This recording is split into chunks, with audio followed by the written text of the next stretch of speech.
Freefall, an introduction to projectile motion. Before we consider projectile motion, it's important that you have a mastery of being able to determine the time that an object is in freefall. In other words, if an object is falling towards the earth, how long will it take before it hits the ground? This could be an object that is dropped at some height above the ground, or it could be thrown down with some starting speed, or it could be an object launched straight up into the air, which rises and decelerates and comes to a rest for just an instant, and then accelerates downward as it falls toward the earth. As you work these problems, it's important to keep in mind that the following equations apply in the vertical direction. This because acceleration due to gravity is either constantly accelerating the object as it's falling, or constantly decelerating the object as it rises in the upward direction. If the object has some starting speed to begin with, either an object thrown downward or thrown upwards, then the equations on the left hand allow you to use that initial velocity, VI. If an object is simply dropped from rest, however, the simpler forms of the equation on the right hand side may be used. And if an object rises up to some maximum height and comes to a rest, then we could also use the equations on the right and simply substitute initial upward speed in the place of final speed, bearing in mind that we know the object decelerates on the way up. Keep these equations in mind as we look at some example problems. Example number 1. King Kong carries Fay Ray up the 321-meter tall Empire State Building. At the top of the skyscraper, Fay Ray's shoe falls from her foot. How fast will the shoe be moving when it hits the ground? So the Empire State Building has a height of 321 meters.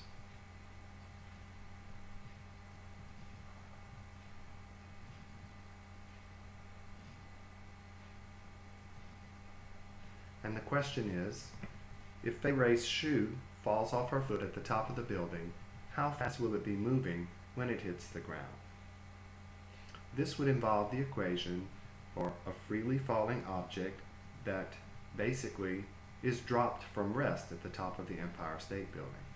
So we could use the equation that says final velocity is equal to the square root of 2 times acceleration due to gravity times the distance.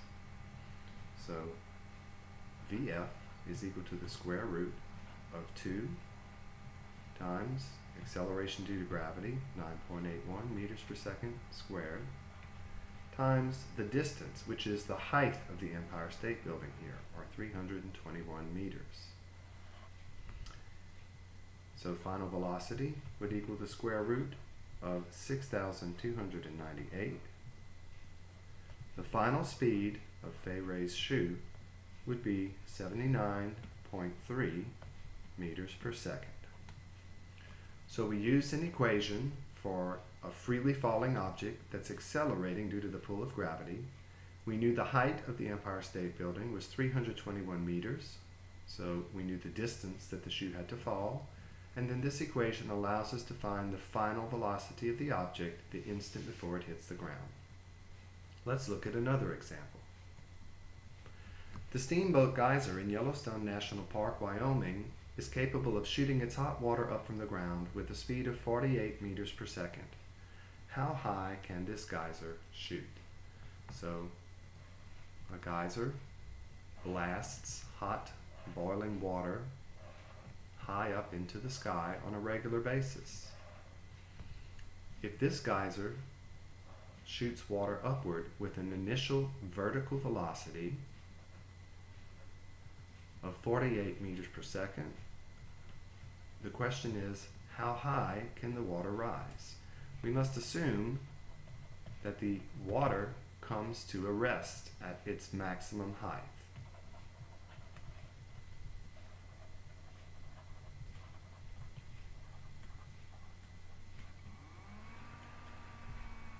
If we assume the water comes to a rest, then we can substitute its initial velocity in the place of final velocity in the equation that we used previously that says Vf is equal to the square root of 2AD.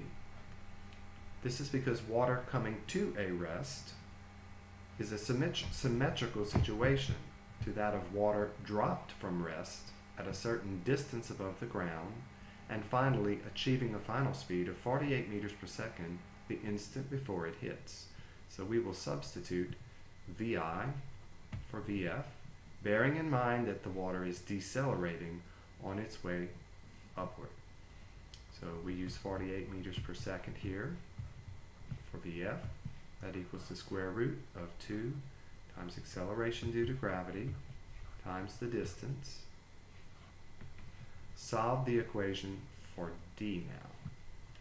So what we find is 2,304 by squaring both sides is equal to 19.62 times distance.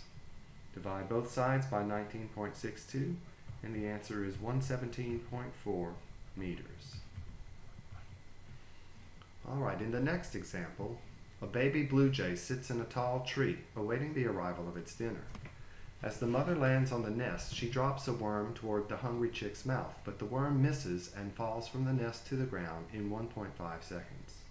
How high up is the nest? So imagine that there is a nest in a tree.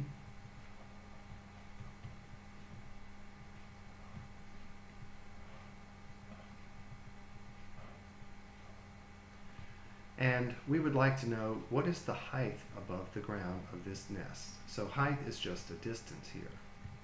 We know that the time it takes for the worm to strike the ground is 1.5 seconds.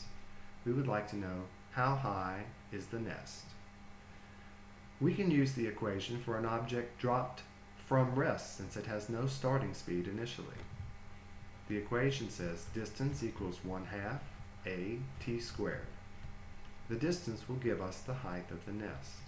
So distance equals 1/2 acceleration due to gravity, 9.81 meters per second squared, times the time, which is 1.5 seconds, squared. Solving this equation, we come up with a distance of 11 meters high. And for one last example, a giraffe who stands 6 meters tall bites a branch off a tree to chew on the leaves, and he lets the branch fall to the ground. How long would it take the branch to hit the ground? This problem is very much like the last one, where we know a height above the ground, or a vertical distance, 6 meters. We would like to know how long does it take the branch to hit the ground. We can assume that the branch falls from rest. So our equation again is d equals 1/2 AT squared. The distance that the branch must fall is 6 meters. Acceleration due to gravity is 9.81 meters per second squared. We would like to know the time, or what is t? So first we could multiply both sides of the equation by 2.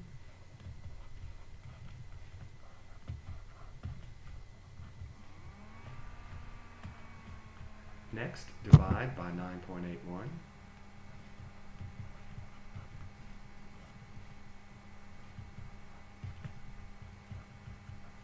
To solve it for t, take the square root of both sides of the equation.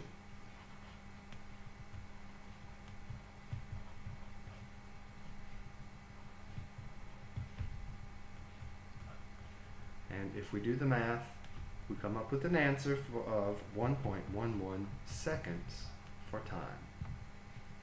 Now I've come up with 4 practice problems that I would like you to attempt. You should read the problem, pause the video before looking at each answer.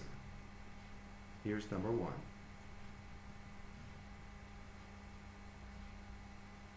Pause the video. When you're finished, go press play again to see the answer. Practice problem number 2.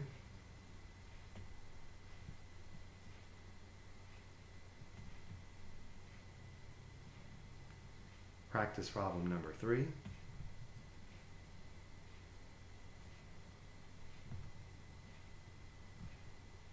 And practice problem number 4.